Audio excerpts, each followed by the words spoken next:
Welcome to the Podium Proof F1 podcast. My name is Frank Alessi. I'm David Alessi. All right, and the 23rd race of the 2022 season is complete. Nope, wait, we started a new season. It just looks exactly like the end of last season. Max Verstappen wins the first race of 2023. And it wasn't even close. I mean, not in the least. What else can you say about that except Max had to be pretty bored? Oh yeah. Yeah. I'm kind of surprised we didn't hear any of the radio transmissions of like him checking in with his race engineer, like, hey, make sure you stay hydrated like he's known to do. Right, I know. I mean, that was about as dominant as you could imagine. And I feel like after the first round of pit stops, he was on cruise control. Yeah. Mm-hmm. I think the gap was like 12 seconds to Checo. I think that could have, and the gap was 39 to Alonso. Yeah. I think that easily could have been 39 to Checo. Oh, without a doubt. Yeah. I mean, at that point, he was just cruising, maintaining. Yeah, I mean, there was absolutely no reason to push. None whatsoever. There was not a bit of competition for him. He had one slight moment of, ooh, let me make sure I'm on it and don't mess up. And that was right at the start through turns 1 and 2. And then that was about it. After that, it was cruise control. Unbelievably dominant. Yes. As is expected from Red Bull these days. I mean, we were kind of thinking after testing and all that maybe it might not be as dominant. And, well, the way it sits right now, that has all been put to bed because it was pure domination. So that kind of brings me back to a point that I made, I believe it was last week. And the issue that I have with them having testing, your one test that you get to test your new car out the week before the race, and you're not even able to really go back to your home base because you're in the Middle East. Yeah. I get that they're trying to cut, I guess work-life balance, right? Making it a little easier on these drivers because they got plans on making 30 races. Yeah. So you get one testing. But dude, for the love of God, put it the first week of February, middle of February, give them a month. Let them go shake out the bugs, test everything out. And, if they identify fixes to issues they're having, they actually have time to fix them before we turn up at race 1 and get this freaking snooze fest of a race, with the exception of a few highlights throughout the, I don't know, midfield, I guess you call it. What's everybody behind Max? Yeah, there's the max field, and then there's like the front midfield, the midfield, and then the back. Yeah, I mean, Jesus, I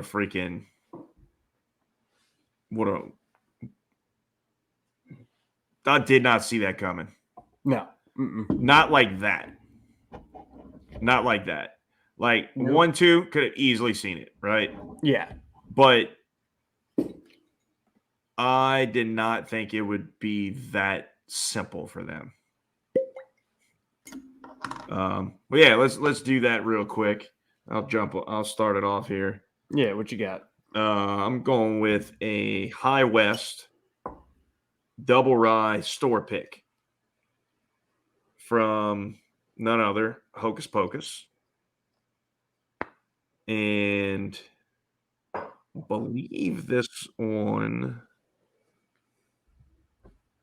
was finished in Midwinter Night's Dram barrels. Who doesn't really get much better? Well, it does. A bottle of Midwinter Night's Dram, but shy of that, That it this thing's doesn't really fantastic. get much better than that double rye finished in a midwinter barrel. It's fantastic, man. And unfortunately, I don't have a ton left, but it's really really good, Yeah. and it's very very similar to Midwinter Night's Dram, as you would imagine. Yeah. So I have got a Maker's Mark Virginia ABC Private Select, and this one is the creamy caramel, Hmm. which has a stave profile of 2 baked American pure, 4 seared French cuvee, and 4 roasted French mendiant, whatever that is. Okay. Yeah. It's a 107.8 proof. This one's dated April of 22. And to be honest with you, I've probably drank this one on here before, but it's been quite a while since I've had any of my Maker's Private Select, so I think it's I'll go time. into those on the next one. I haven't done Makers in quite a while either. Yeah. Yeah. I mean, and we've talked about this before. I mean, pretty much all of the Maker's Private Selects are great. Some Yeah. are fantastic, but all of them are really good. Solid buy. You won't be yeah. disappointed. Yeah. Like, and I know, the ones I've got, there are a couple of them that are absolute hitters. And then the other ones are still fantastic. I've just got a couple of them that I think are a step above the rest. Mm-hmm. Like this is one of them. The Virginia ABC Smooth and Savory is also one of my favorites. And then the Dad's Cookies from Oak Point. Oh yeah, That's a good that's one. a good one. Yeah. That's a very different one. Mm-hmm. It is Very, so rich, very sweet. super super rich. Yeah. But all right, man. Pretty much anything with that nice red wax is going to be a solid choice. Agreed. Let's dive into this race here. Nowhere else to start but Red Bull. Yep. Open the season up in perfect fashion, a 1-2 front row lockout, which I feel like was kind of gifted to him because of Ferrari's strange strategy play, which I think is why Leclerc didn't have a second run in quali. Yes. Very strange. Yeah. I mean, I think they would have at least split them. Would he have snatched pole? Possibly. But Possibly. I mean, at the very least, I think it would have split that front row lockout. yeah, that was quite shocking though. Mm-hmm. When I saw Leclerc getting out the car and they weren't, and then no reason for a problem ever came out. Right. But yeah, like I mean, what else can you say? Freaking take it easy, Red Bull. It's only race one. I mean, shit. I've seen a bunch of stuff that has talked about, oh well, the person that wins this race never wins the championship. They always finish second. I think that tradition is about to go away. I think that was they've said since 2017 or something like that. Yeah. The first race curse or whatever, the Bahrain curse. I don't see that being the case. Yeah, I mean, look, it's It's hard to say. I mean, look what happened last year. Mm-hmm.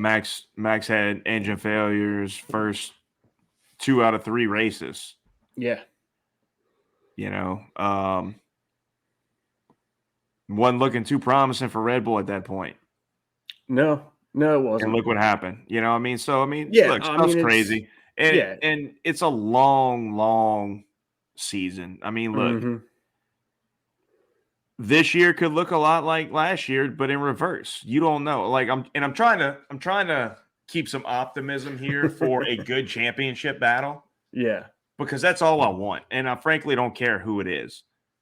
I just am so burnt out on we The lock up one the championship by the summer break. Yeah, the one team, specifically one driver dominance. Yeah, man. And look, I'd be fine with it if it was if the same dude, like Lewis won all those in a row. If he was fighting tooth and nail, and you rock up to every Grand Prix, and it's like, man, I don't know about this one. I don't know about this one. And he Mm-hmm. winds up winning in the end. Great. Love it. But Yeah, just give us some good freaking racing and competition up at the that's it. front. That's it, man. I just after watching this race, I'm scared of what might be upon us. But who knows, man? I mean, look,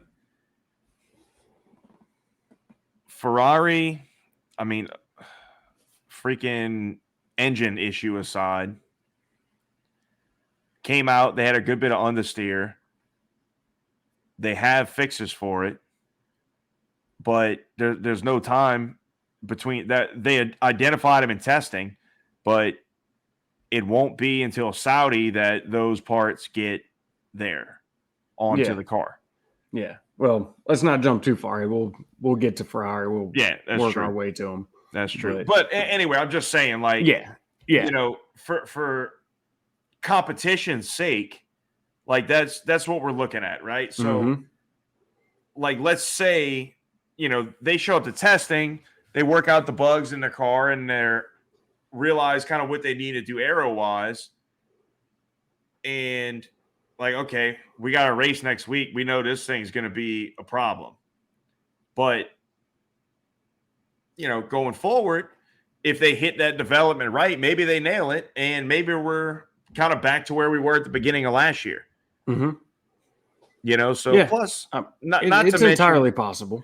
Not to mention that Bahrain is a very unique circuit in what it demands from a car. It is, from what I understand, it is hell on tires. So given specifically Ferrari's mediums, given Ferrari's issues last year, this was probably a great. Well, I'm getting too much into the hole, but on a competition thing. But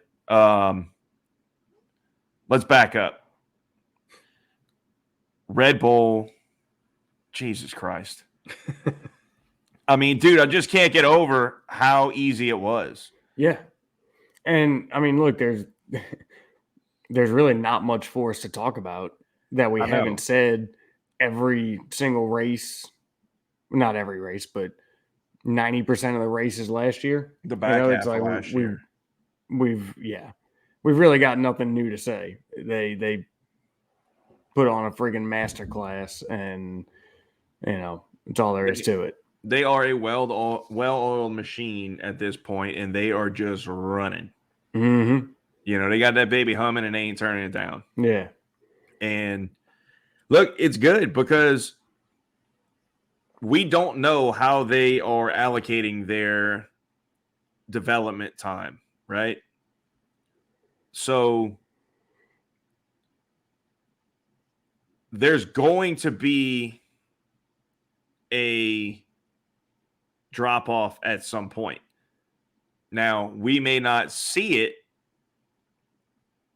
like us visually, because they might be that good. But they will be 10% less good than what they could have been at some point, like by the end of the season. But we just don't know how they're going to choose to allocate their wind tunnel time that they have. Yeah. So, you know, they could have maybe anticipated that, you know, a tighter battle and gone pretty aggressive in the offseason and in the lead up here. We don't know. But all we do know or can say is that they may need a big advantage. Yeah. Well, I mean, hell, dude, we may not even see that effect this year. You know, we don't know. Right. Last year, how much of this season development was done last year? Mm-hmm. You know, that's something I'm actually pretty curious to know is like, I know the top teams are probably vastly different from the bottom teams, but you know, how far ahead are they developing, right? Like at what point is this year's car like pretty much all ironed out? Is it, you know, end of last year? They already kind of have it all figured? Like, do they stay like a year ahead and then I would say it's develop the probably current car like an as needed basis, but they already have all of their pieces and parts, you know, and their strategy of when to release this kind of already mapped out? Like just the whole, I guess, you know, time frame of development and parts upgrades and whatnot. You know, so we may not see the detriment to them this year, even depending on how much was done last year. And then, you know, if in fact they are just flat out that far ahead, then yeah, I mean, to your comment about at some point they will be 10% worse than what they could be. But hell, it may not even make a difference if they start out that far ahead. right. You know, they might be able to, towards the end of the season, might be able to say, well, hell, you know, Ferrari, Mercedes, Aston Martin, they've exhausted all of their upgrades and they can't do any more. And we're still, you know, a couple tenths ahead of them. Like, we're good. You know, we can stop, and there's our 10% that we're not going to get, and it's not going to matter. Well, I don't know, man. I think that everything's relative and everything's fluid. You know, like it all depends on what's happening at this time. I'm sure, like there's obviously like a hard date on the calendar going into the year where development of next year's car will start. Mm-hmm. However, you know, it's probably relatively early, but depending on how the season goes, like last year, perfect example, 2/3 of the way through the season, the championship was not in question. Mm-hmm. So at that point, you cannot develop, you can essentially just, okay, here's the money in for the cost cap that we need to get through the rest of the season. Here's a little bit for damages and, you know, just a little nest egg. And the rest of this money going right to next year. And development time and wind tunnel time and all that, that's all going into next year. Yeah. So, but if you're in a battle, you can't allocate that stuff to next year. Right. Right. You know, time, money, development, whatever. If you have to develop and spend all the way through the year. So, you know, it kind of changes year to year. Like, yeah. Well, and like no matter what, when they started on the new regs, they developed the 21 car from wall to wall. Mm-hmm. because they had to. Yeah. So. Yeah. Well, and I mean, and like you said, it's all got to be fluid, But at the because same time, like I if think if Ferrari you was in the release point. something, during the middle of the year, and you're like, holy shit, like this is awesome. This worked incredibly well. Well, then you can really just take that and go, okay, that can go on next year's car, and we don't have to touch it. We don't have to mess with it. Mm-hmm. Or just the opposite, it could end up being a dumpster fire, and you're like, whoa, all right, hey guys, y'all need to spend a bunch of time fixing this for next year because we're not going to get it fixed for this year, but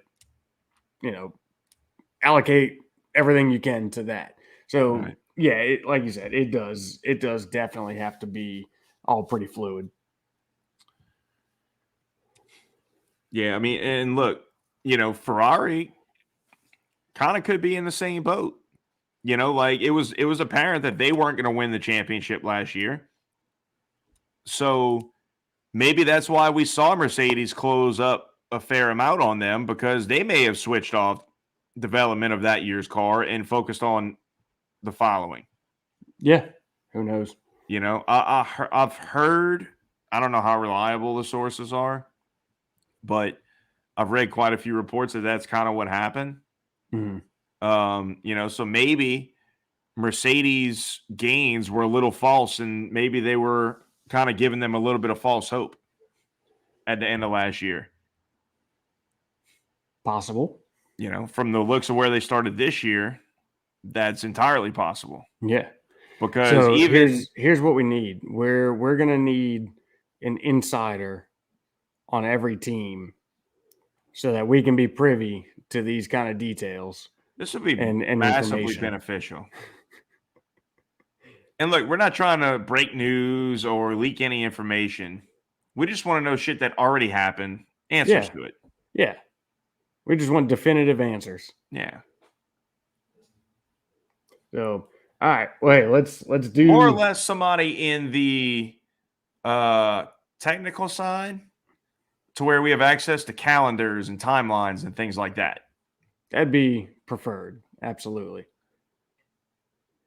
So I don't want somebody with a PR background who's going to give us a bunch of just gonna feed us what they want. Coded information. Yeah, right. I don't want to have to decrypt it. Right. All right. We're gonna do something here that we have not done yet on this podcast. Mm-hmm. And that is, as we work our way down each week, we work our way down the teams in the constructors finishing order from that race. And this week, we are going to be talking next, right after Red Bull, about Aston Martin.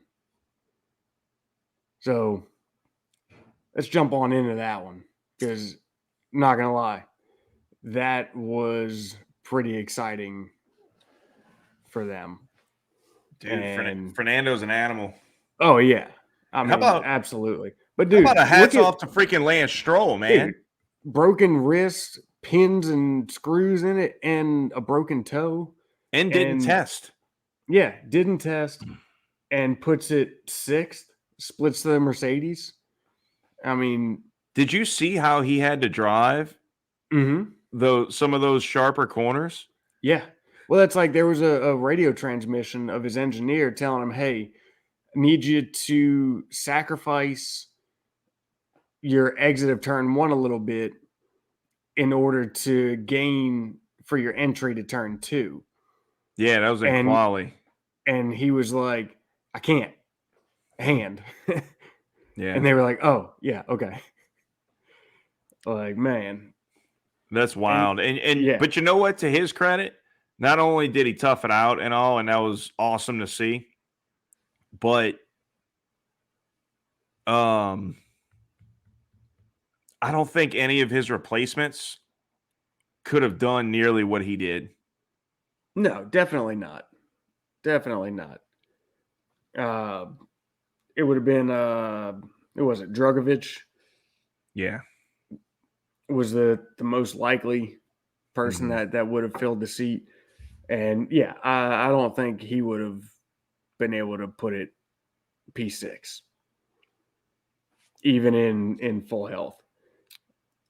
I mean, but dude, what a freaking race by Fernando. And Awesome. you know what I loved seeing, and it is, I feel like it's only something you are going to see from an old school F1 driver such as Fernando. Just some of the moves and the setting up a pass. Because dude, anymore it's, you don't have to really strategize your pass, right? You open the freaking DRS You flap time it out and you use the and DRS. yeah, and you pass in the braking zone after the straight and boom, it's done. I mean, occasionally we get something a little more, but dude, just watching his setup, the couple corners before and the one he did in turn 10 was amazing. And it's just pure artistry. The And one on Lewis, yeah, that was incredible. yeah, Lewis never saw that coming. yeah, exactly. Because nobody ever passes right there. Except Fernando. I mean, Yep. dude, that was so freaking slick. It was beautifully executed and just worked out perfectly. But that's the kind of shit I miss seeing. I saw a video of a Honda Prelude this weekend. It did something similar to that. I mean, there might have been a couple over unders. Uh-huh. But no, man, it was incredible. It really was. I was so happy for Fernando and for Lance. But super cool to see Fernando on the podium. Would he have been able to run down Charles? I kind of doubt it. I don't think so. I don't think so. Even if he would have had a cleaner race in the beginning, I don't know. I feel like the back end of Charles before the engine blew up, he kind of just like they accepted defeat from first or second. Yeah. And it was just maintaining at that point. So I feel like there was a lot more pace there. Like, I don't know if Fernando would have been able to legitimately get it, but he'd have went for it. Oh, no doubt. Yeah, I mean, Fernando's not just going to settle. Right. So Aston Martin, man, if nothing else, they are fantastic at reverse engineering the best car on the grid. Yeah. We saw him do it with the quote unquote pink Mercedes. And, now we got us a green Red Bull. So much so, Christian Horner, Checo, everybody's even pointing it out. Mm-hmm. Checo went as far to say it's nice to see 3 Red Bulls on the podium. So the question is, will we see what happened with them when they had the pink Mercedes? And they start off very strong and they are unable to develop it because they really don't understand the concept. Right. They're able to create it, but they still don't really know what's going on. Yeah, just unable to develop it because, yeah, they didn't design it from the concept. Right. Because that's the whole thing with these cars. I mean, they are so incredibly sophisticated. It's not just, okay, here's a car and we can look at, some aero tests and wind tunnel and oh, we need to make a change here and this will make it faster. Like, it's all based on a concept. Each car designer has a concept of a specific way of the car performing, right? They want the air to flow in a specific way, which may or may not be what would just seem to be the naturally intuitive way. you know I mean, you Mm-hmm. could look at something in the wind tunnel on the car and go, oh well, hell, we can actually do this and improve that a little bit, and it might knock the car down a few pegs because it doesn't mesh with, again, the concept of the car, the whole idea of the design of it. So, I mean, it's possible that we might see that, or maybe they've learned from their pink Mercedes days and kind of figured some things out. Who knows? But nonetheless, It looks they good. looked amazing. It The looks pace good. was incredible. Yeah. Well, And let man, I hold on. think all the Let's all the haters let's that hold on. No, hold on. Let's dial that statement back a little bit because the pace was not incredible. What was incredible about it was how easy it was on the tires. well, the Because pace was incredible comparatively, and looking at their progression and where they are versus where they were, it was incredible. sure. If you're I'm comparing not them to them, yeah, I'm not comparing it like in this race across the whole field. right? Because I mean, even just comparing them to the Ferrari, until the tire deg it really started to show its face towards the end of a stint, um, they weren't on Ferrari's pace. right.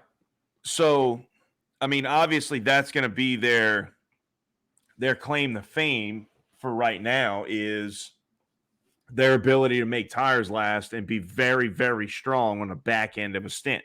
Hmm.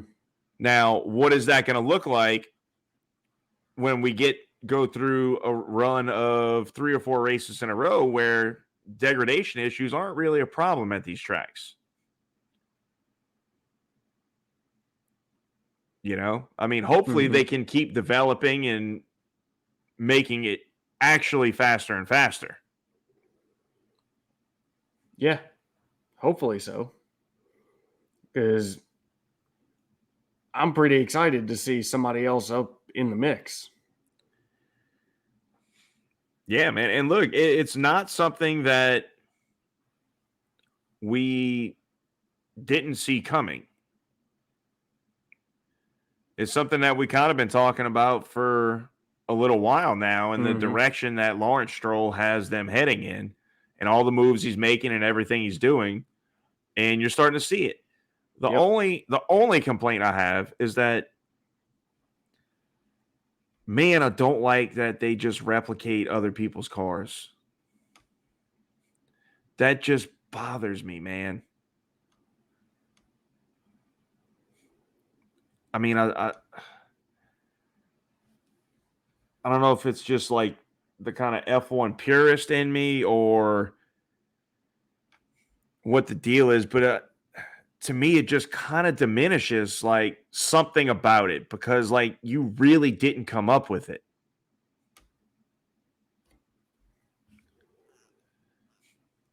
I mean, it's not it's not the essence of F1. It's not your work. And I know there's always like little things that teams take from one another and little concepts and like, oh man, like that little part right there. I didn't think of that. We need to figure out a way to work that in. Stuff like that. But man, I mean, like that thing is almost shot for shot what the RB18 looked like.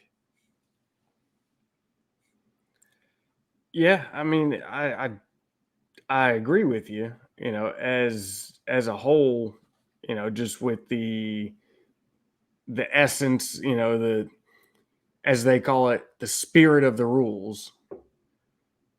I don't even care about the rules. I don't think they're breaking any rules. No, they're not. Anymore. But I'm saying, like, everything, they like to use that whole thing now, right? Well, that's not within the spirit of the rules. Yeah, I don't give a shit about that. I'm just talking about, like, I know. I'm just comparing it to that. How you're saying, like, you don't feel like it's the essence of F1, and I mean it's not from an old school purist perspective, but in today's F1, it's all legal and it's all about the money at the end of the year. So, it's cutthroat and you do whatever you got to do to make your car as fast as possible. And if that's reverse engineer, then it's what they're going to do. Speaking of cutthroat, I'm kind of surprised that Red Bull hasn't taken bigger issue with it. They took more of an issue with them when they ripped off the Mercedes. Oh, I'm sure Red Bull looked into it. I'm sure there was legal people and technical people all analyzing it. Maybe we're still waiting. Maybe it just hadn't come out yet. That's possible. Or, they realized, like, shit, there's nothing about any of it that is illegal or that is, can be penalized or anything. So why waste our energy? Maybe they've already made that determination that it is what it is. Mm-hmm.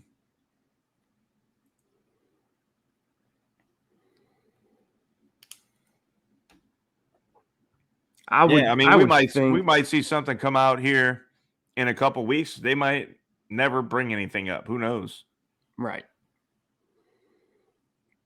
Yeah, I mean, I would think if they had any inclination that something wasn't right, something wasn't legal about it, even if they didn't make any formal protests or allegations, I would think there would still be some chatter about it. Maybe just to apply a little bit of pressure from the social media world,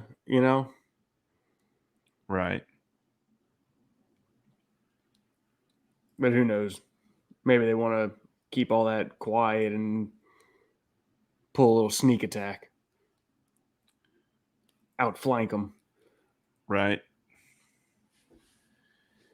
So, but as far as this weekend's concerned, fantastic performance by Aston, and in true Alonso fashion, we got some excitement and we got some great racing because of it. Give me a second here. Go monologue for a bit. I got to check this connection. Okay. So, all right. While he's checking that, we will move this on down to Ferrari. And it appears that nothing has changed. So, obviously, we've got reliability issues starting already, which, as of last year, were claimed to have all been fixed. And towards the end of last year, it sure looked that way. And supposedly, because they made the fixes and all, they were going to be able to turn the power up a little bit and not have to worry about the reliability. But as seen by Charles's car sitting on the side of the track, that reliability demon is still there somewhere. and it was said to be engine, so the internal combustion engine, not not a electronic piece, or the electric side of it. It was the internal combustion engine. Now, I guess the main question is, was it the same type of failure with that as it was last year? Or is this a new failure point? I think that's the bigger question.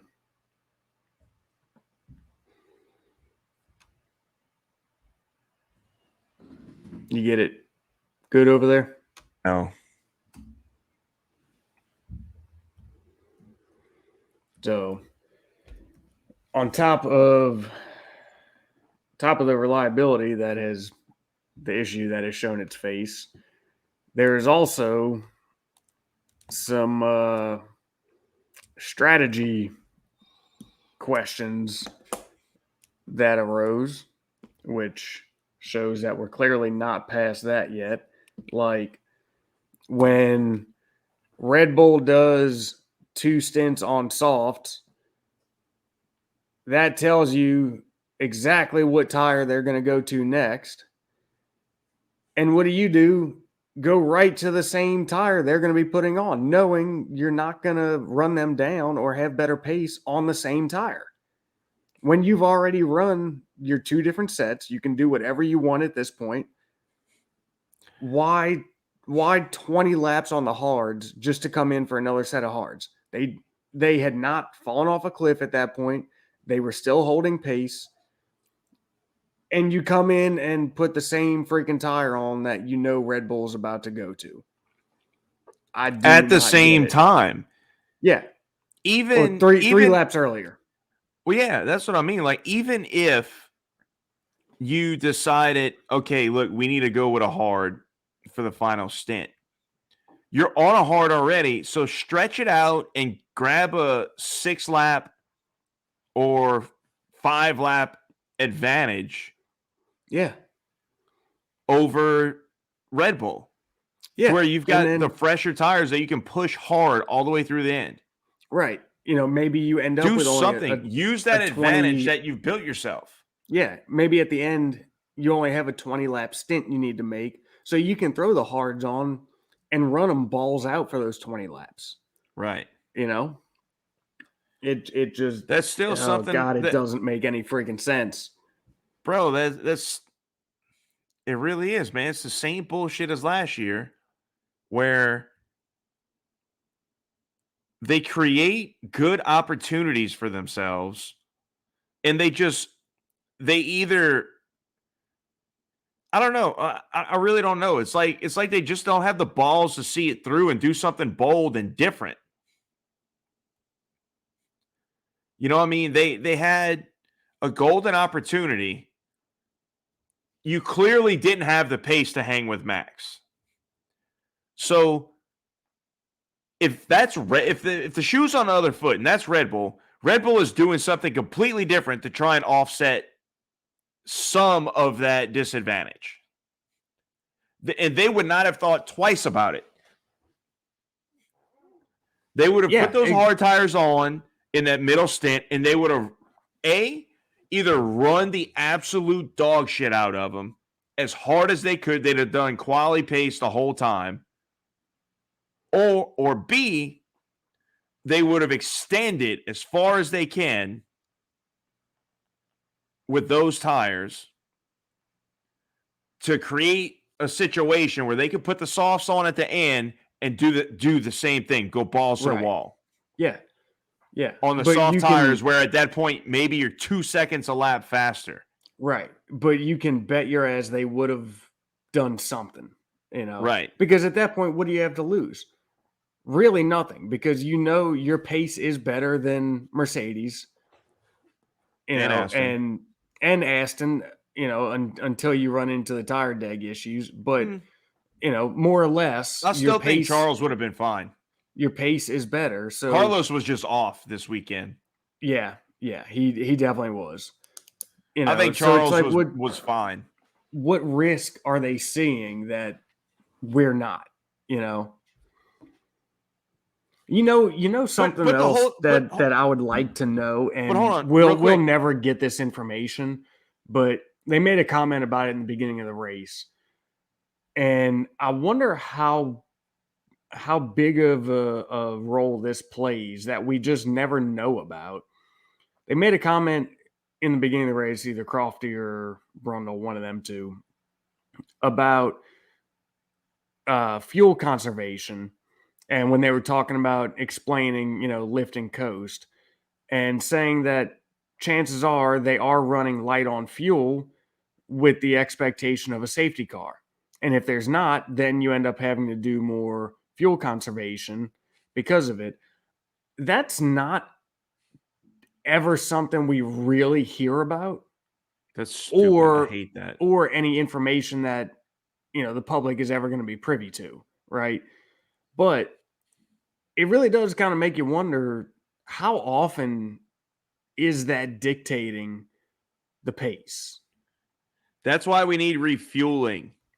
Yes, I agree. Sidebar here.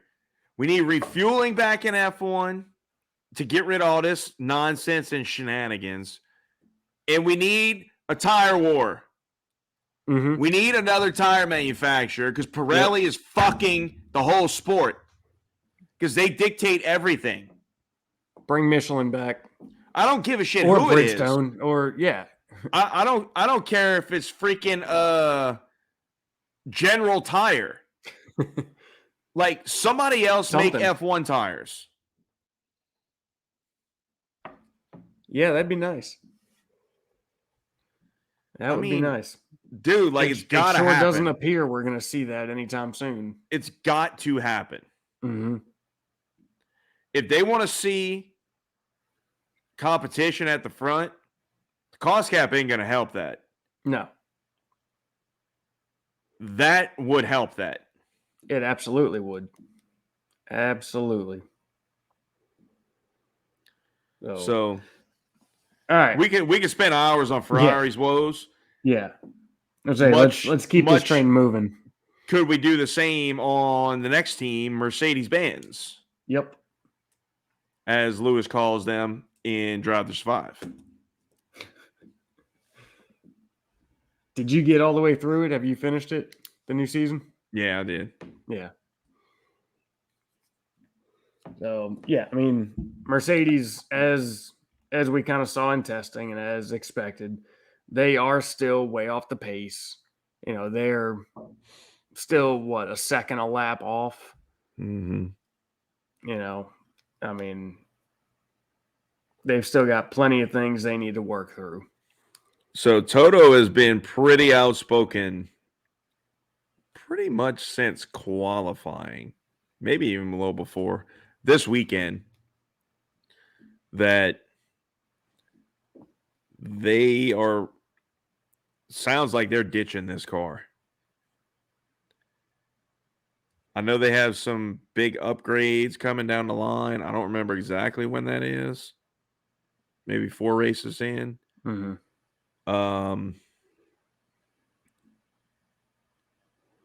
And I don't know.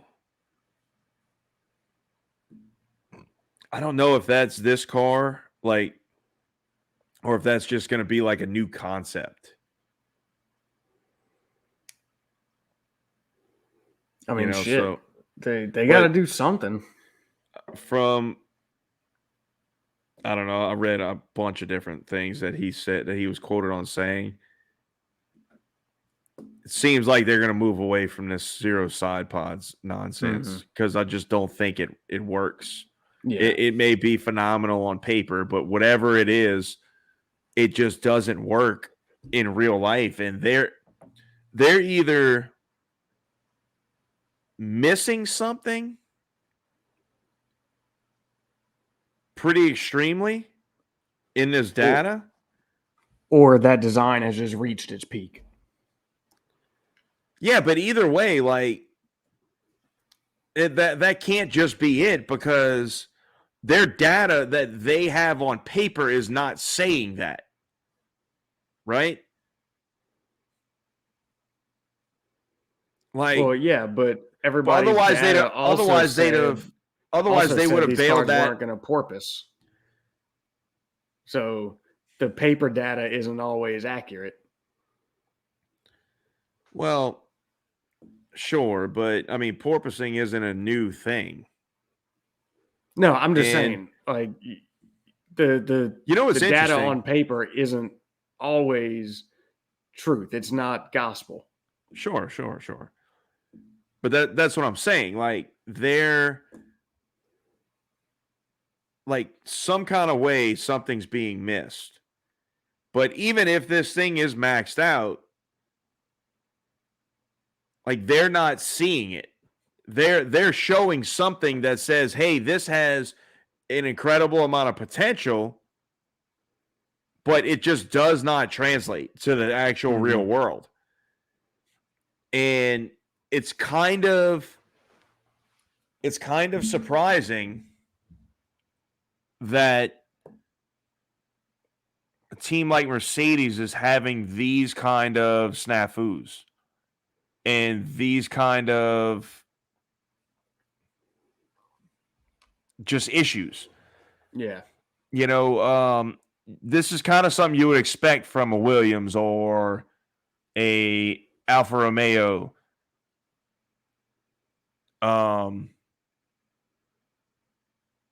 Like, hey, we're going to try this aggressive deal.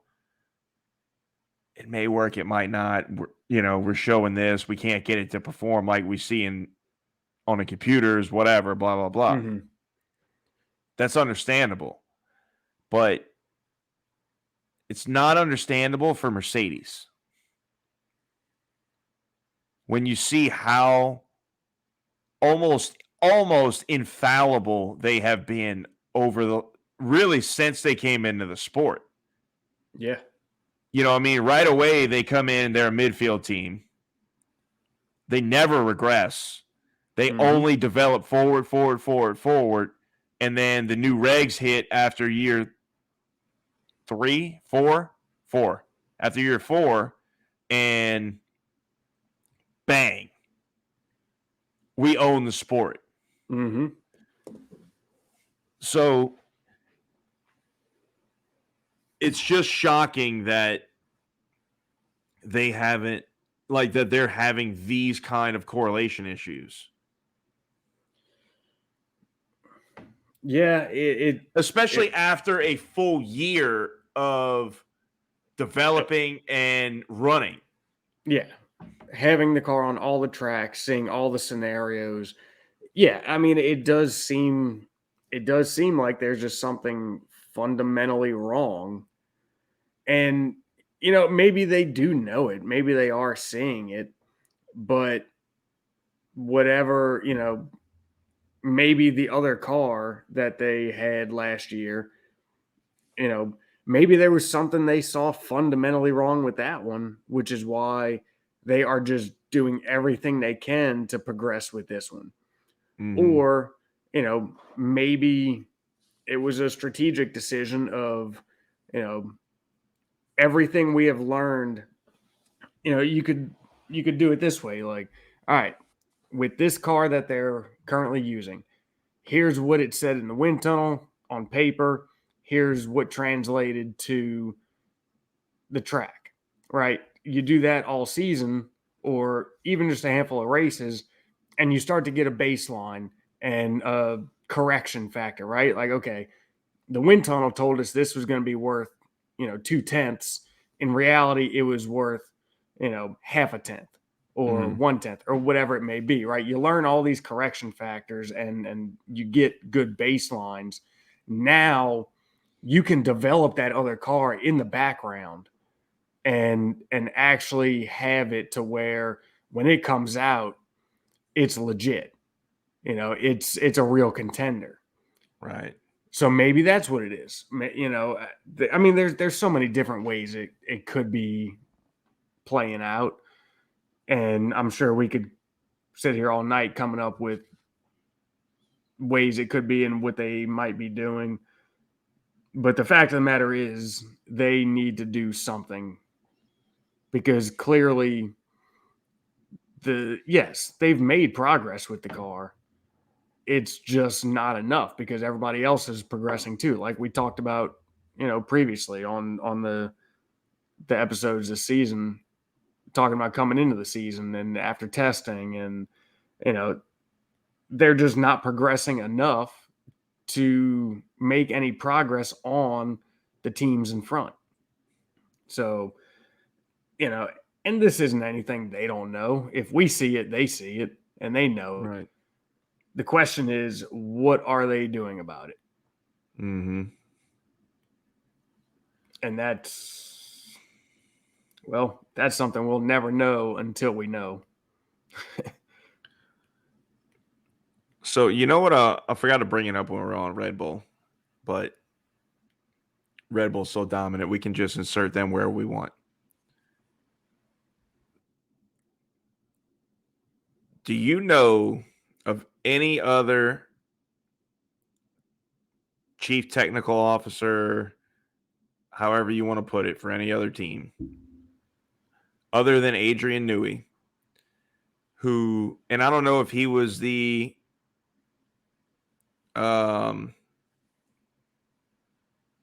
like the top dog at that time, but he was up there. Other than him, who in the sport was prevalent the last time we had ground effect cars?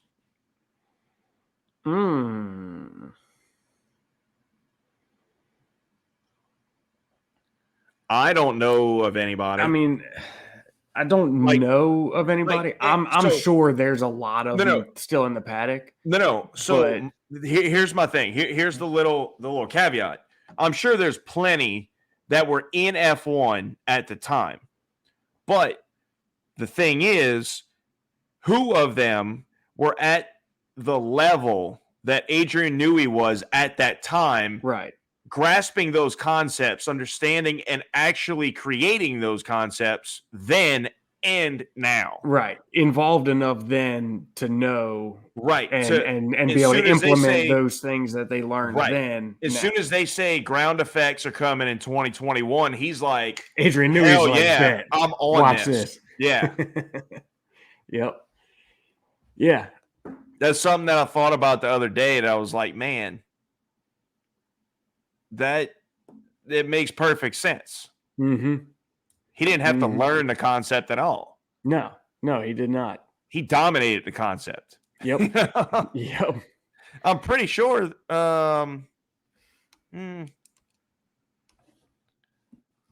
of those Williams that he made were ground effect cars. Yeah.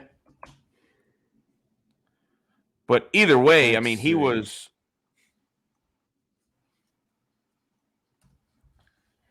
instrumental back then.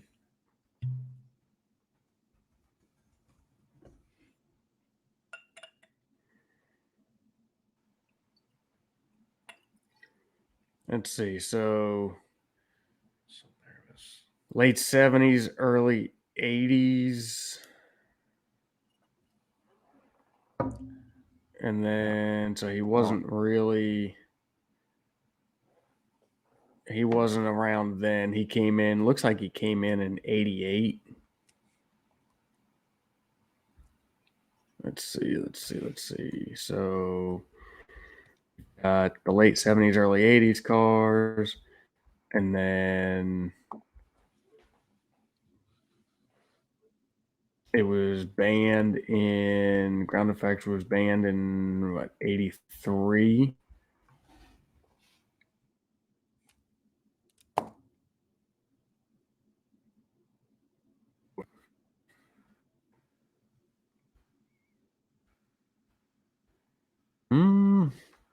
Is that actually all relevant? I thought they went later. Like, if you think about like some of those,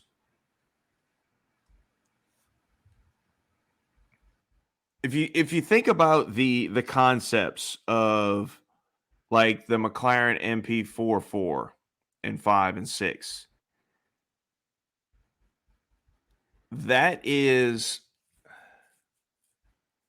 very similar, even if it's not quote unquote ground effect.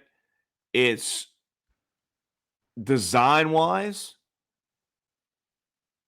it's very similar to what we have now in terms of you have front wing, side pods, rear wing.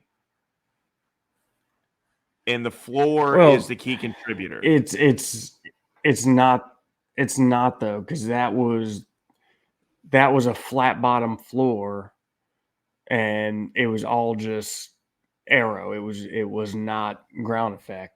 So like, even though the general, let's just say the general simplicity of it may be reminiscent, it's no, that was a very different. Like I know the concepts are completely different. Design, different concept. I know the concepts are completely different if it's not a ground effect, but the simplicity in the way that the air has to move through the car without the ability to put all these winglets everywhere or barge boards or at all is going to be similar, I feel like, right? I mean, to an extent, yeah. But I mean, if you think about it though, with those cars, you were focused solely on the air pushing over the top of the car and pushing down. Right.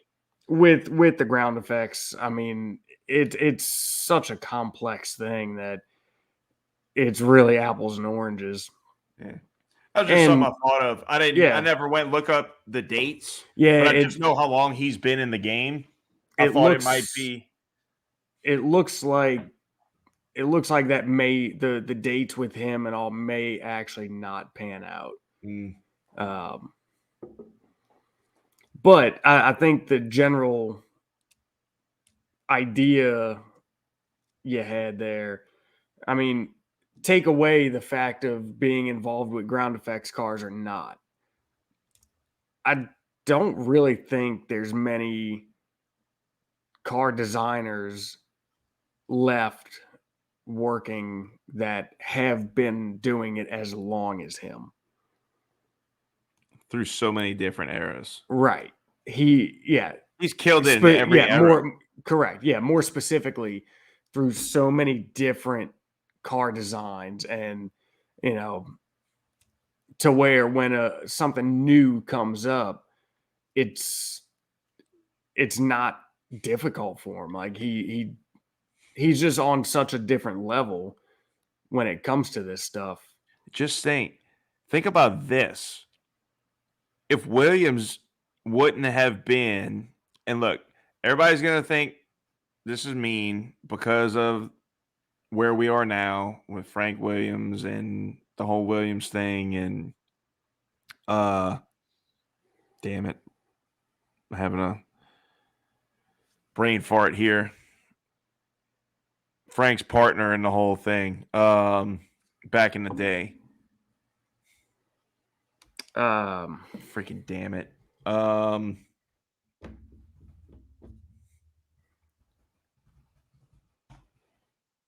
Patrick freaking Head. I can't believe didn't remember that.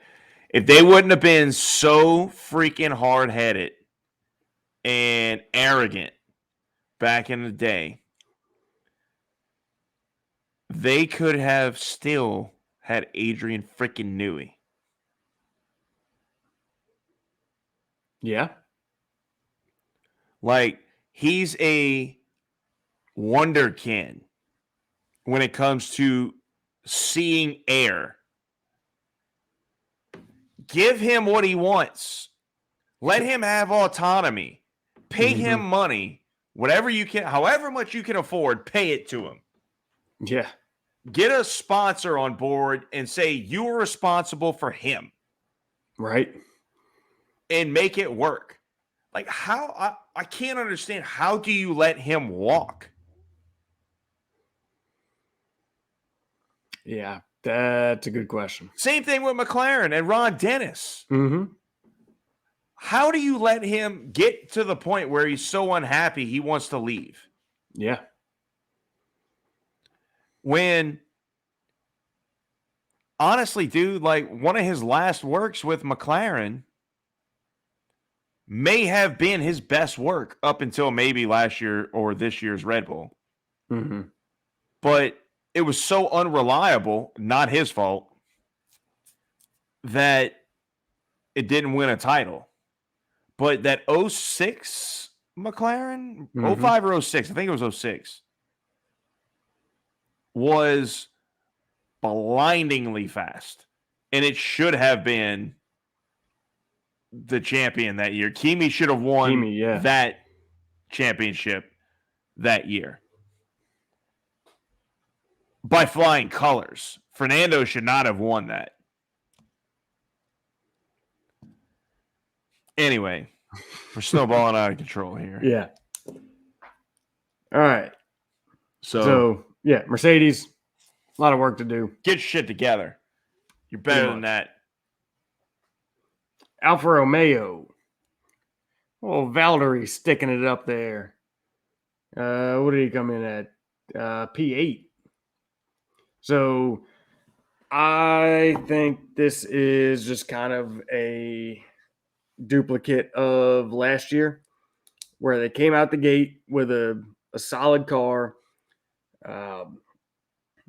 Valtteri probably took it a little higher up than maybe where it would naturally fall. I mean, Joe was second to last. Did Valtteri just overperform in the car and Joe underperformed a little bit? And so the car should really fall somewhere in between them two, maybe. But nonetheless, I think we're seeing the same thing where they come out the gate with a pretty decent car, and as the season goes on, they are just not going to get it developed at the same rate as everybody else, and they're going to start trickling down the order again. Mm-hmm. It looks strikingly similar to what we saw last year. Yeah, 100%. I don't think there's anything to get up in arms about, get all super excited about for them. I think it's more or less, first weekend, first race, luck, where, once again, because testing's last week, like, you can understand your shit, but you can't get on top of it. Right. In that amount of time. So over the next few weeks, few races, I would expect them to just kind of start sliding back.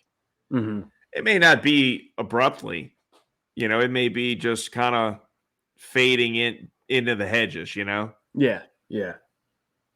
Not to mention the team right behind them, Alpine, had a crazy weekend. Yeah. So that aided, because had it not been for that, Bottas isn't in P8.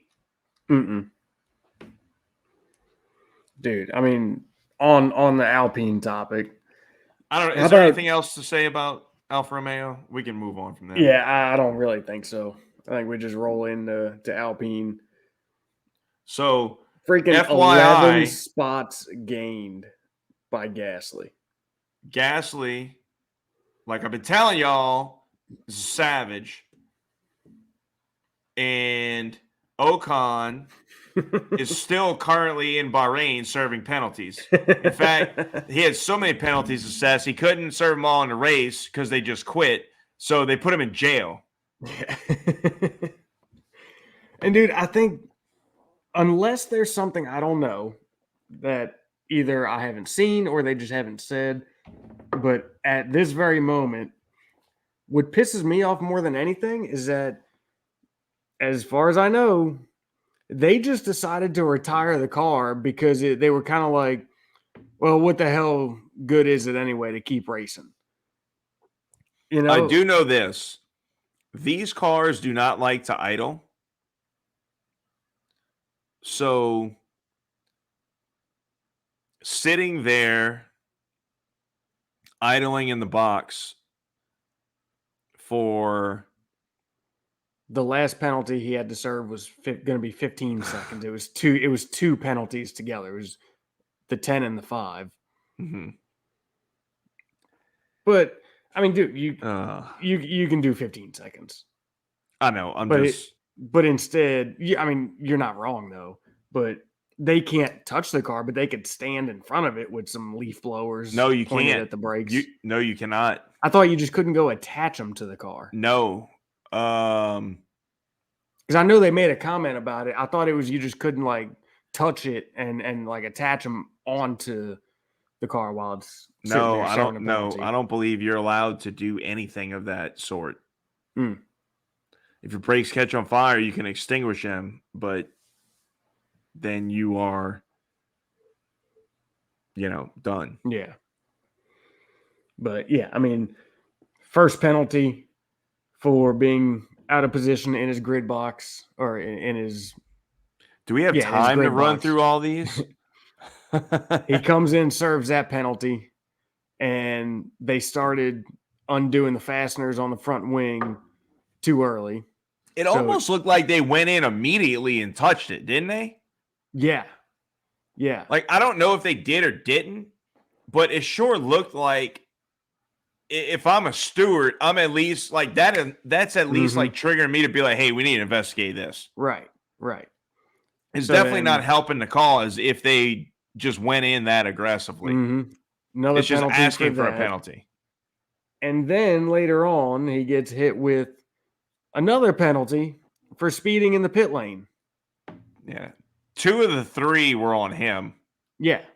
Boy, he didn't hold up to the gasoline pressure too well in day 1. No, he did not. Hey, and apparently he's been doing these things, his whole career. And like, from karting. What the hell was that comment, dude? Like, they mustn't have told him what the penalties were about. You're not helping your case here. 2, no. So essentially, you've been cheating all the way. Yeah, you're telling us that you've been cheating your whole career. Is that what this was? Like, hey, FIA, y'all might want to start looking into this, dude. So they mustn't have been communicating with him what the penalties were for, because I guess he's assuming that he's getting penalties for racing with people. Like, that's the only way that comment makes any sense. Right. Is if like he's thinking that these penalties are being assessed for something he did on track. Like actually on track in racing. Yeah. Not his pit box, not his pit lane speeding. And I didn't go back and listen to the radio, but that would be the only reason I could see him making these comments. Like, you sped in the pit lane, how hard would that be to say? Yeah. Is he that delicate of a mind that they're scared to tell him what he did wrong? Right. Hey, like, hey, bro, too far passed forward up in your grid box. Yeah. And maybe put him at ease a little bit and be like, hey, the second penalty, that was on us. We touched the car too quickly. Yeah, but the third one was on you, sucker. Yeah. Pierre's smashing you, and he started dead freaking last. Yep. DFL and brings it home in P9. Points in his first showing for Alpine. So here's the question. Like, he got screwed in Q1 because of the red flag, and then his lap got thrown out and all that nonsense. So he started P20, worked his way up, strong showing. Ocon had hit all his shenanigans that we just rolled through. Does Mercedes have to worry about Alpine at this point. Like, let's say Pierre has a normal qualifying session and sticks at P8. You know, P8, P9, somewhere in there. And from that point, doesn't have to deal with all the back marker shenanigans, fighting through that nonsense, which, to be fair, if you look at qualifying, the times are pretty tight. Yeah. Compared to last year. I mean, look, in Q1, Max was 131.295. P20 was Pierre with the one lap that he was able to, that they actually counted. Wait, no, because that wasn't the slowest. Hold on. How'd that happen? No, yeah, it was 132.181. So that's a second for the whole field. Yep. Last year, sometimes Red Bull or Ferrari would be a second clear than Mercedes. That's freaking impressive. Yeah, that's definitely grouped a lot tighter. Like, dude, I mean, there was legit races where the Red Bulls and the Ferraris were the only ones that had a 0 point on their time from pole or time from, even their time from pole. Not even Q1, time from pole. Yep. Yeah, the rest of them were 1+. Yeah. 2+. Yeah. I mean, or even answer, if like just P5 or 6 and the rest of them were 1+. It's astounding. To have the whole field essentially within a second in Q1. Well, no, actually within a second. Yeah. 31.2 to 32.1. Yeah. That is phenomenal. Yes. Now, so obviously it won't stay like that. To answer your previous question of does Mercedes have something to worry about with Alpine, I think it's a good possibility. I mean, hell, dude, Pierre had fastest lap for a little while until Joe stole it right at the end. But dude, looking at average speed, Pierre had the second highest average speed. And this is only over that one lap. That's, this is looking at the list of fast laps. But compared to, say, Mercedes, Joe smashed that freaking fastest lap. Yeah. But I mean, he went out and ran a quali lap. Bro, how about Logan Sargent up there though on that list? Yeah. So, but Pierre's average speed of 204.9, finding the closest Mercedes. That's KPH. Yes. Just finding the FYI. Closest Mercedes at 201.8. So Pierre's fast lap time was 35 flat, minute 35 flat. Lewis's fastest lap of the race was 36.5. I mean, now granted, look, this is one lap and strategies vary over the entire race, blah, blah, blah, blah, blah. But nonetheless, just looking at some of that one lap data and whatnot, I think Mercedes could have a little bit of cause for concern. I mean, we already know they have a lot to worry about with Aston Martin. I think they should be worried a little bit about Alpine as well. Right. Especially with your boy Pierre behind the wheel. So, it's interesting looking at it here. What lap did Charles' engine blow up or quit? I don't think it blew up. Hang on. 39. Okay. So check this out. Charles and Carlos ran their fastest lap of the race on the same exact lap, and they were 400ths apart from one another. Lap 37. Yeah, a 37.13 and a 37.17. Which obviously they had a significant amount more fuel on board, and they were on the hard tires at the time. But yeah, that's pretty interesting that they both ran their fastest lap on the same lap. And were that freaking close. Yeah. Now, my question is, why is there such a gap between Lewis and George in terms of time? 36.5, 37.2.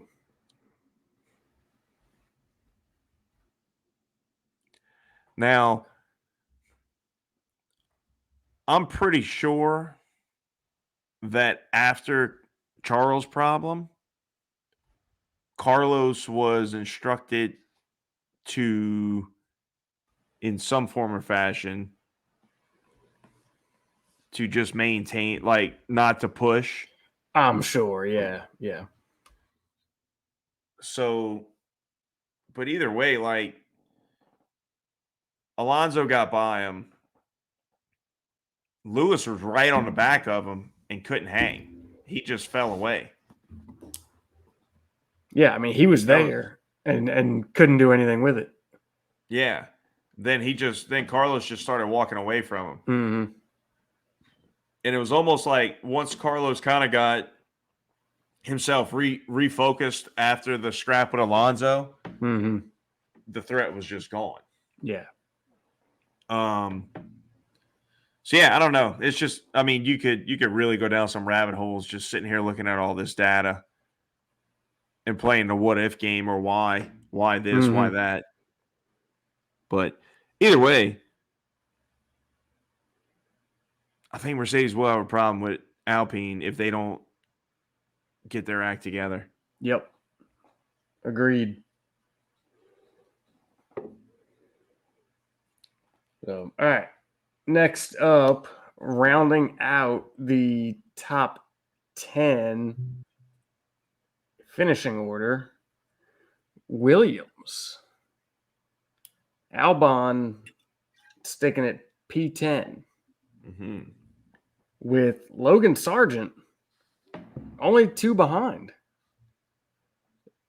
Pretty damn good race. Hell of a debut. Yeah, I would say so. For the American.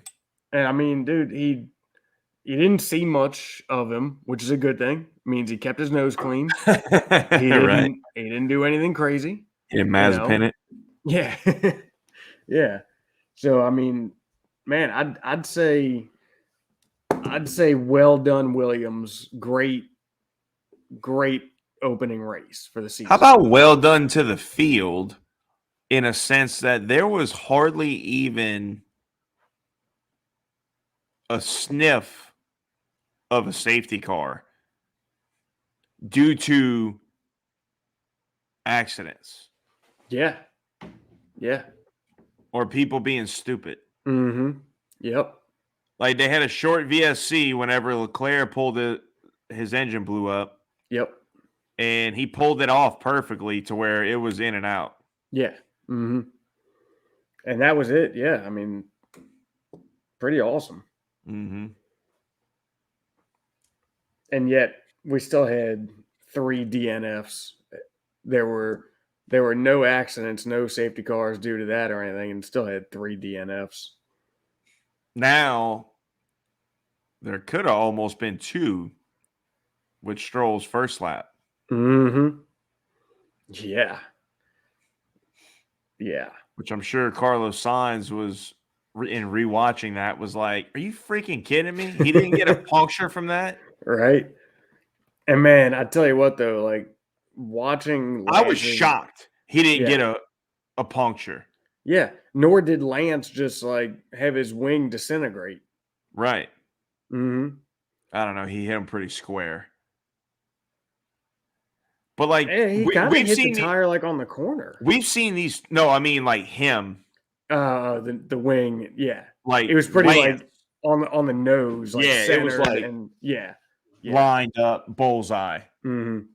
Man, Um, and looking at that replay, you know, I mean, Lance came in there hard, hot and heavy, but the line that Alonso was taking, trying to cut down the inside, like mhm. you really can't fault Lance for that because there was by the Fernando time, shot across. yeah, by the time Lance was able to see Alonso doing that line, he's committed. Like You're right. he's got no way to avoid that. He's already in and going there. So I really don't think there's any fault to be placed on Lance for that, to be honest. No, I agree with that. It was just it was almost a shitty situation Yeah. on Yeah. lap one for them, with Right. especially in hindsight with how their race wound up going. Yeah. Yeah. Yep. But all right, well back to Williams. Yeah, Albon Uh did. what's that? I mean, Albon did great, man. Yeah. So did Logan Sargent, man. I mean, He hell of a debut. yes. You know, I Yes. mean, what I hate how they do this. I wish they just put actual time back Oh yeah. Instead to of where we could making you see have to how do the far math. off Albon he was, but it couldn't have been more than maybe 10 seconds behind Albon, 10, Mm-hmm. 15 seconds. He was Right. he was the last one to get lapped. And Albon was about mm, 5 seconds from being lapped, Mm-hmm. 6 seconds from being lapped. Yeah. So, somewhere in there, I mean, he was right there on the pace. Yep. Holy shit. I'm just looking at this. I didn't realize how close Sonoda was to Albon. Oh yeah, Getting dude. that He last was point off of him. I didn't catch that. and I think that was like the last 10 laps where he had DRS and he was like 7/10 for quite a while. I think I probably like got up and walked away like as soon as the checkered flag came out. Well, I mean, no, As I was just like so bored. he was that close to Albon for a good little bit there at the end. Here's It my may problem. it may not have been 10 laps, but it was definitely a number of laps he was in DRS. I'm gonna add a little. I'm gonna air a little bit of grievance here.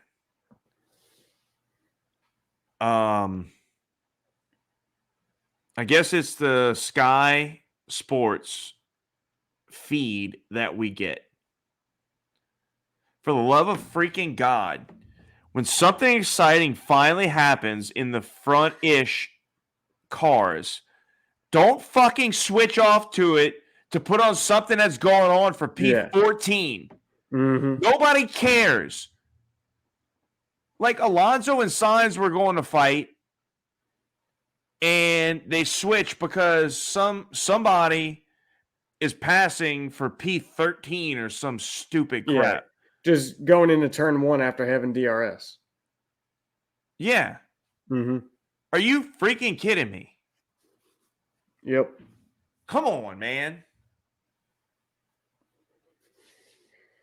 Help us out a little bit. Like something finally interesting happens in this race. And we don't even get to watch it. We got to go back and watch it, with See the all our paid replays. subscription stuff. Yep.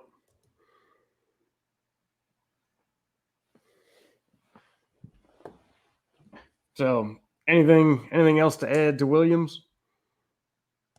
No. I don't see it going like I do think they will be good at Saudi because I think they're gonna be slippery. It's a pretty high speed freaking track. Mm-hmm. I think they'll be round about the same place ish here, maybe minus a place or two, just because of attrition. Yeah. That's the only reason they got that spot was because Leclerc DNF'd. They got that point. Yep. But I think they're gonna be in for a rude awakening in Australia. I think they'll be back to kind of where we had them pegged, Yeah. and then Imola Yep. and Baku, and I think it's gonna get rough for them. Yeah. Yeah. All right. So next up, AlphaTauri. Take it away.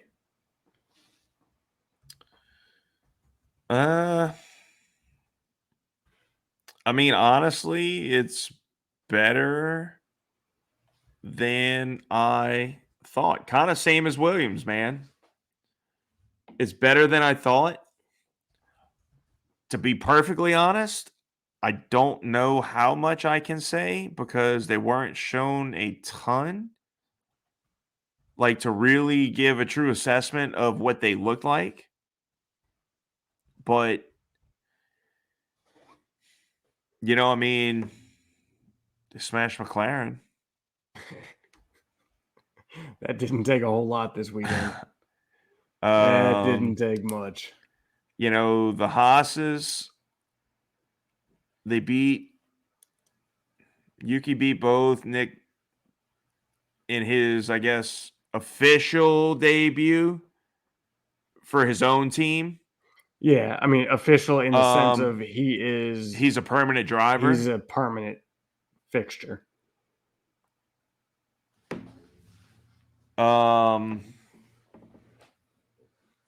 I mean, I think it was good. I think he's in a rough car. I think Monza last year was a perfect situation for him. Mm-hmm. So, it kind of is what it is, man. Like this whole 10 through the back, I think is going to be highly volatile throughout Yes, this year. very much so. I think you're going to see a lot of teams that didn't have, like, perfect example this week. You're going to see a lot of teams that didn't expect to even be in the conversation for DFL winding up there. Yep. Mm-hmm. I would agree. Yeah, I mean, nothing spectacular out of AlphaTauri. Nothing crazy happened. Um, you know, again, De Vries in his official debut kept his nose clean. Didn't do anything stupid. So, job well done. That's your goal for. I mean, more or less, your whole rookie year is just freaking keep your nose clean and don't ball up the car, and you'll more than likely get that seat again next year. Yeah. Like they'll have understood, like, okay, look, it was his rookie year. Rankings, finishing orders don't really, we weren't counting on that his rookie year. He didn't cost us a shit ton of money. So let's see now that he's comfortable and got a little experience under his belt. Now let's see what he can do. Mm-hmm. Yeah. I don't know. I think there's a little more expectations for him because of his Oh, age there and because of definitely his is. experience level. Yeah. Mm-hmm. But yeah, I mean, essentially, like, just don't do what Mick did. Yeah. That's what cost Mick his job. It Even is. though he kind of cleaned it up and was getting, kind of exponentially better. It was too late. Yeah.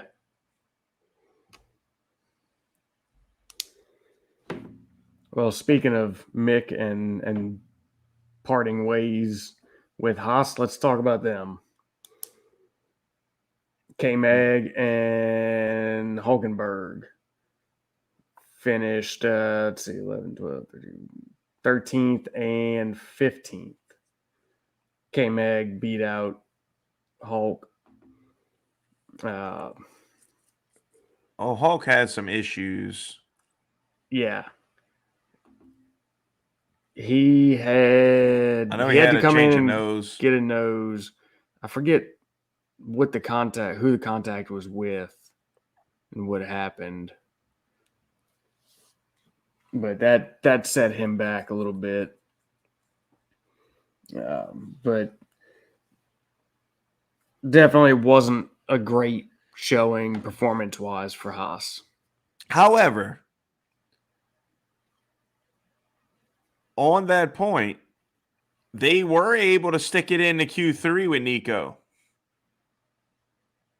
They did. So, I mean, they ran a 130.8 in Q3. That was only 0.3 off of max. I mean, in Q2, that was only 0.3 off of max. Mm-hmm. So, I mean, dude, like, I think I kind of disagree with that statement. Like, the race, they had bad luck and it didn't really go their way. Yeah, I mean, qualifying was great for them. But I think they showed that they can have some pace. Well, as of that, they showed they can have some one-lap pace. Sure, but I mean, that's still indicative of what your car is capable of. Mm-hmm. Like, there's cars on the grid that can't sniff that time. Right.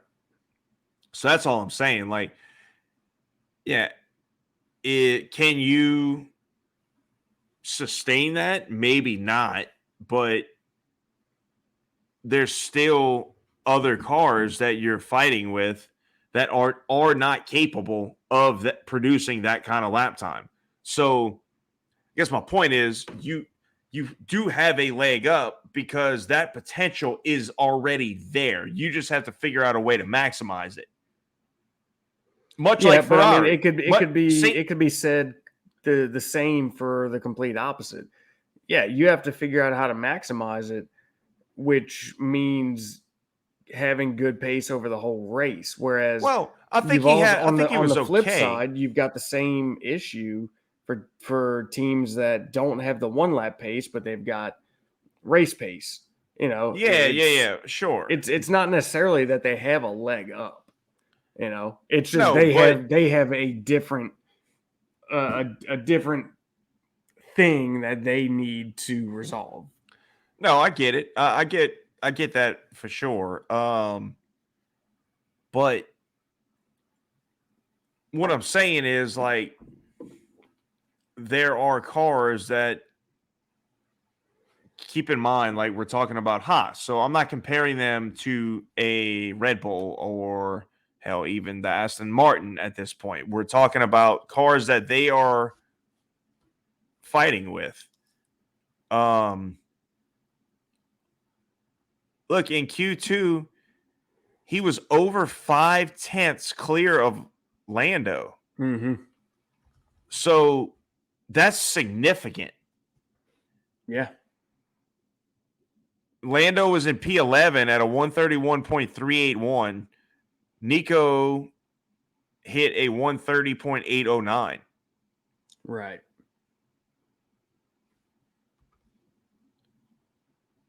You know, so I mean, I just don't I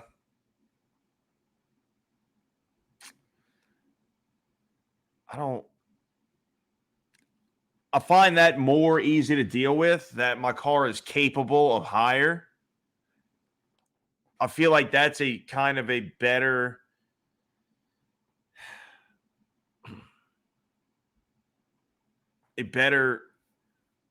thing to see, right? Like, it's the carrot in front of the horse.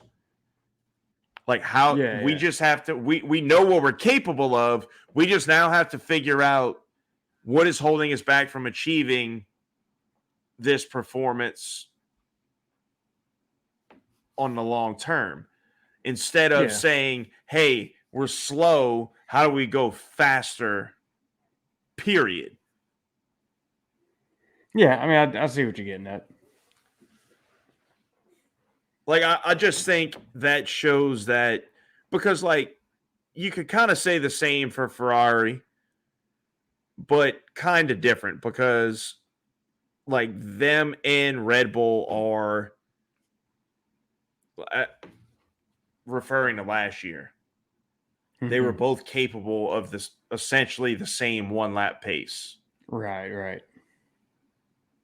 But Red Bull made it work better. They made their tires work better in the race. They had better race pace.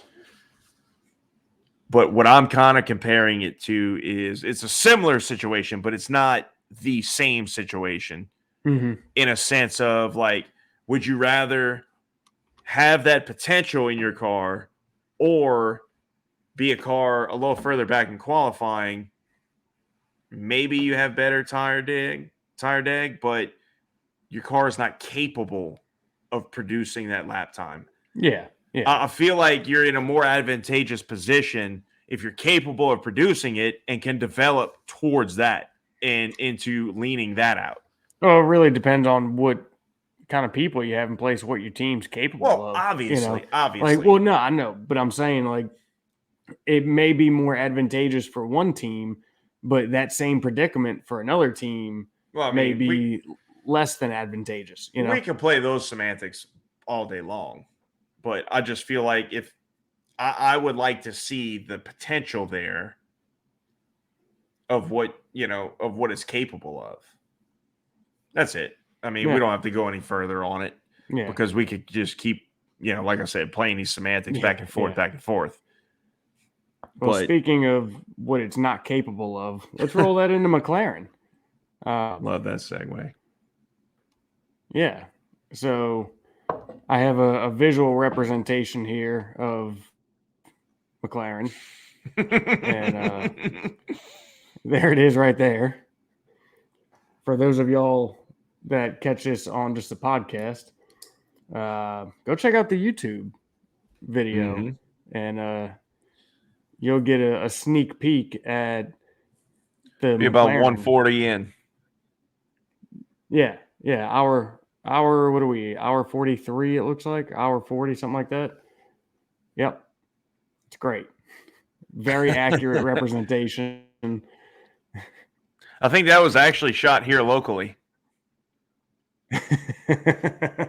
I mean, that probably was. I'm being serious. I don't doubt it. I do not doubt that one. I mean, just a complete shit show for them. Between Piastri having some electrical gremlins happening, and then the worst. Yeah, I got a couple of those happening right now myself.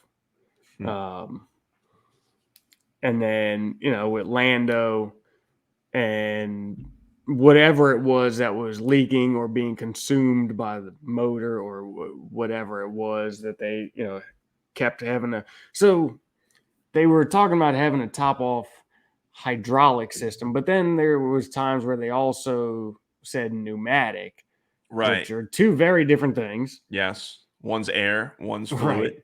And they were also talking about, like, if the engine is leaking oil, you're not allowed to just keep topping it off because of the chances of you continuously just dropping it on the track. If it's a hydraulic leak, then you are dropping it on the track somewhere. Also, like, if we can just add oil, if we can just keep adding oil, why can't we refuel? Yeah, right. And I mean, they won't let them keep adding oil to the motor. The motor could potentially be burning it, not even leaking it. The hydraulic fluid, you're going to be leaking it. It's not going. Right. Yeah. It's not. It's not feeding the engine, Well, I'm sure some part of it, I would imagine it probably does, but you're not going to be burning it. So it's leaking and they just let them keep refilling it. Or was it, in fact, a pneumatic system and they just kept having to repressurize it? Don't know that. But both cars, just terrible weekend. So Baku cannot get here soon enough for McLaren. Mm-hmm. Essentially,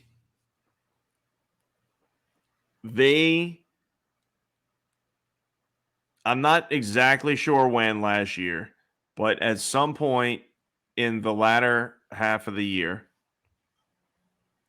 they realized they were kind of on a dead end, changed direction, realized some things, and took a completely different conceptual path for their car.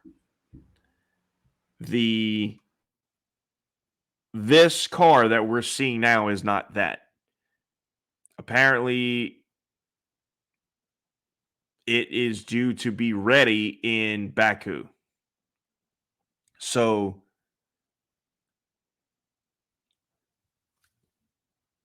I guess if you're a McLaren fan or you're a driver from McLaren, just hang on to your shit.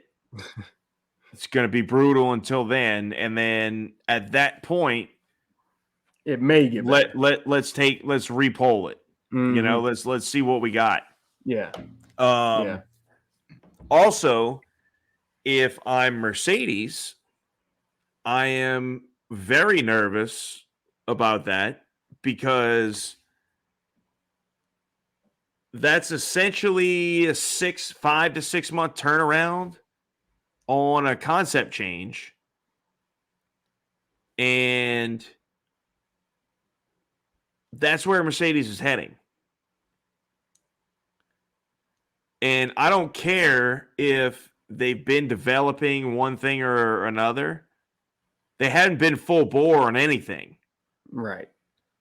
So if they decided last week or this week that, all right, we had enough of this zero side pods, we're changing development, this and that, that's when the clock starts because that's when you're gung-ho at it. So just what's that kind of time frame? Just an interesting little time frame there from decision to take a new concept to actual fruition. 4 to 6 months. Yeah. Maybe a little faster if you're really expediting, but I mean, you had the off season in there, so I feel like that's probably the best time frame you're going to get. Mm-hmm. Yep.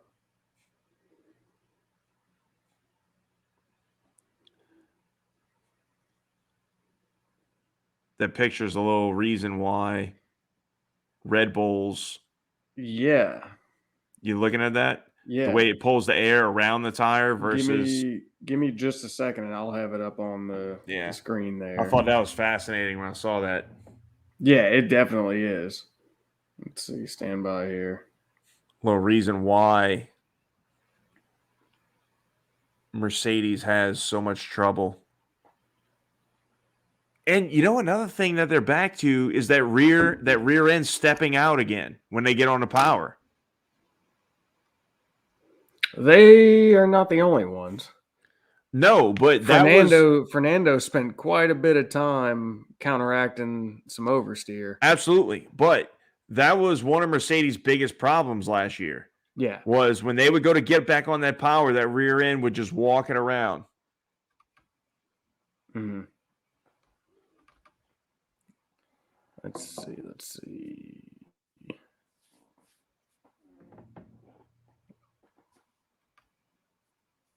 All right, here we go. Let's put this up there.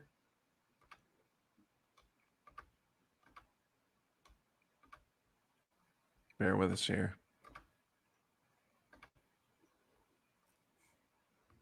There it is. Yeah, so that I mean, that to me is you can fascinating. clearly see, yeah, just looking at the dust coming off from running through the gravel. It's a great visual, seeing where the That's dust a lockup, goes. I think. Is that a lockup? Oh, you know what? No, they're off track surface there. I don't think. That sure looks like gravel and with track surface to their left, huh? That's what the Or track maybe surface looks like. I was about to say, or maybe it's just a rough No. track surface. No, I'm telling you, that's a lockup. Oh, you know what? Yeah, because look on the side of the red and white, the thicker solid white line Yeah, would tell you where track surface is. Yeah. Okay. Well, it looks like a much better track surface on the other side of the curbing. it does. Anyway, Hence the reason why everybody complains about Bahrain. yeah. It hadn't been resurfaced. It's the original surface from 2004. Yeah. So I mean, yeah, seeing the smoke from the lockup and seeing where it goes flowing around the car is a great visual. Yeah, it's fascinating, man. The Mercedes, it's just It all just engulfs the hitting tire. that rear tire, which is a massive amount of drag and turbulence. Whereas, yeah, the Red Bull, It doesn't even touch the funneled tire. right away from it. That's pretty incredible to see. Right? What a shot. What a camera capture on that one. Yeah, absolutely. Yeah, that's pretty good. Yeah, that was really cool. That was awesome when I saw that. I was like, holy smokes. That's a perfect representation of why Red Bull is as good as they are right there. Yep. Absolutely. You know, but man, I would really, really, really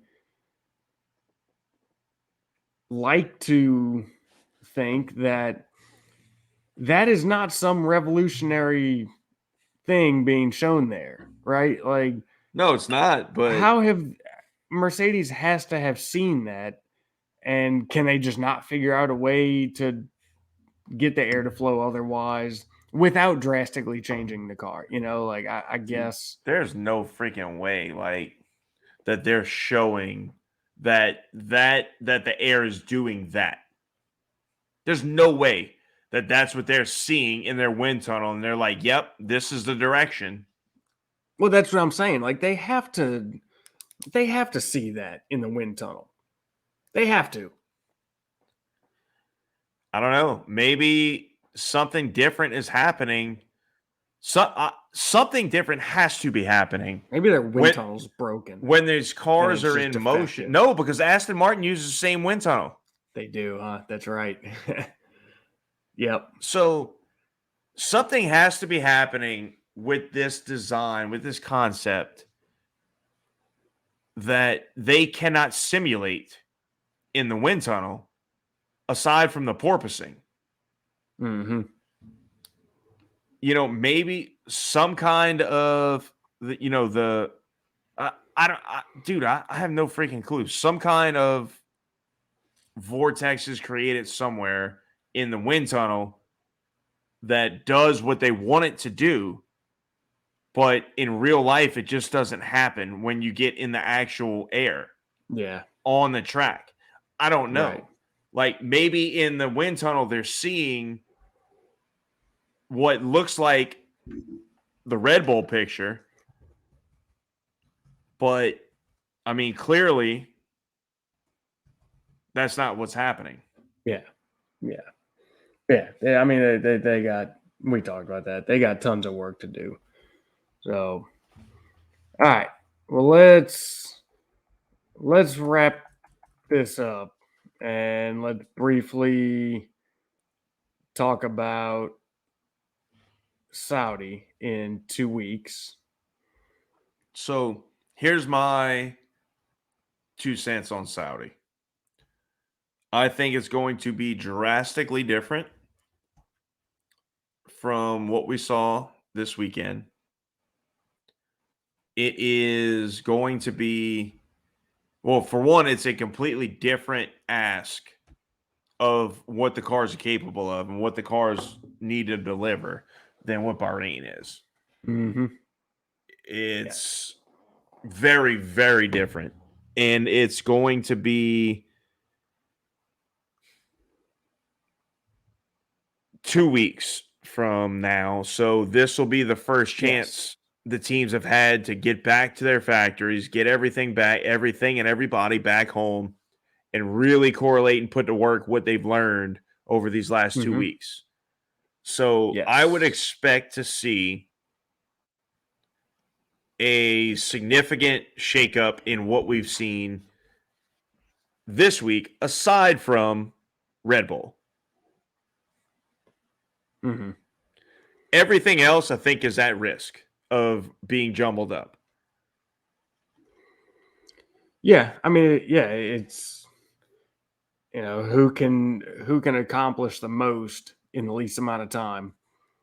And I think what we'll see is anybody that had like a a very I don't want to say a major problem because that's not really what I'm looking for, but something that was just a big and easy problem, right? Not necessarily a major problem, but the teams that had something big and simple, they're going to attack that first.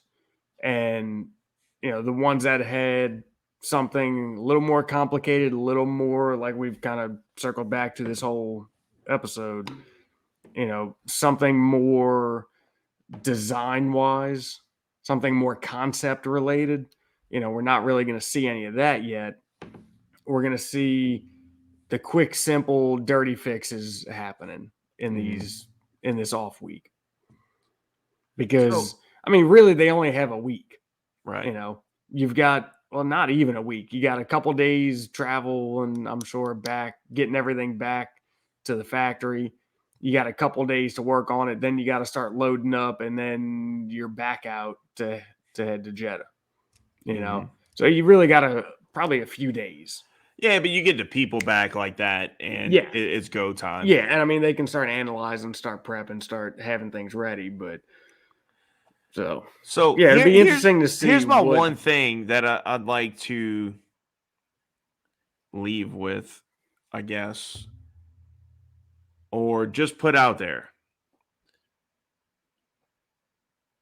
When they test these cars in the or these engines in the factory, Ferrari, I'm talking to you. They crank these things up to the max and run them for days on end.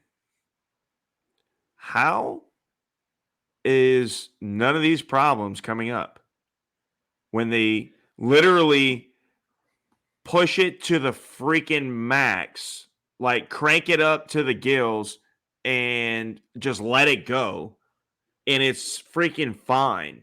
Yeah, And then all of a sudden and you get on track, and look, I mean, I'll say push it to the gills. It's not like it's wide open the whole time.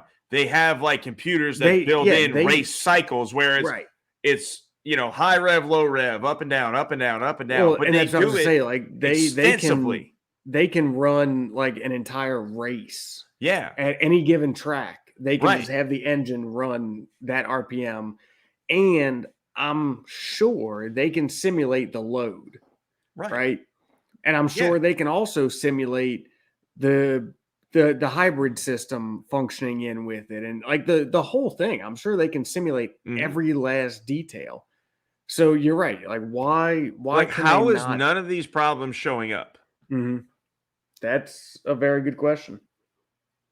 Can they simulate the on track vibrations? Can they, like And that could be it too. That could be something like we brought that up last year, where is this because Carlos was complaining about the bouncing again. mhm.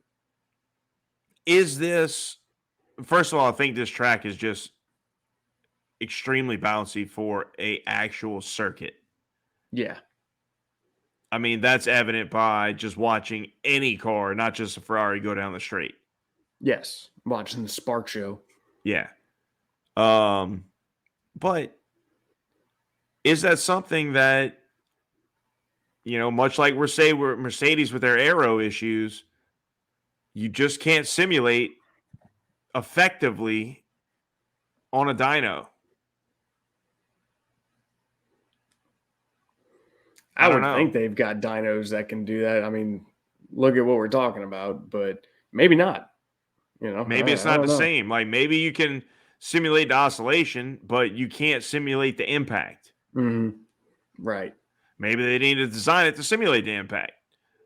Because I mean that's something that we brought up last year. Like maybe that's what's some of the cause to this is just the constant, smacking 100 times down the straight each time you pass down it. That you didn't account for. And it's throwing something out of whack and it just can't take it over time. Maybe so.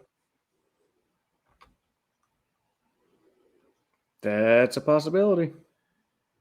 Either way, Ferrari, God damn it, we brought this up last year. So if that is the case, you have no excuse for it still happening. Mm-hmm. That is correct. So as of right now, you still are the only ones that stand a chance to bring the fight to Red Bull and make this championship interesting. So get on it. So get your shit together. Pretty much. All right. As great of a story as Aston Martin is so far, they're not bringing the fight to Red Bull. Not yet. They may have like a track specific thing where they are just hooked up and they are working. Like their car is just perfect. But consequently, it's going to be the same one that Red Bull is. Very true. Very true. I don't think they thought about that whenever they logged that design in. Yeah, no shit, huh? Suckers. Very good point. That's why Christian's like, oh yeah, y'all can have the RB18. Yeah. Shit. All right, what'd you say we call this one a wrap? Yeah. So, on that note, in the wise words of the star of this weekend, Fernando Alonso, bye-bye.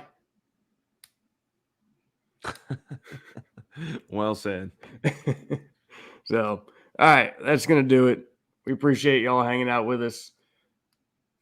I didn't go through the spiel in the beginning, but if you're catching this on the podcast, the YouTube link will be in the description, as will a link to our link tree. We'll take you to our social media, Twitter, Instagram, Facebook, TikTok.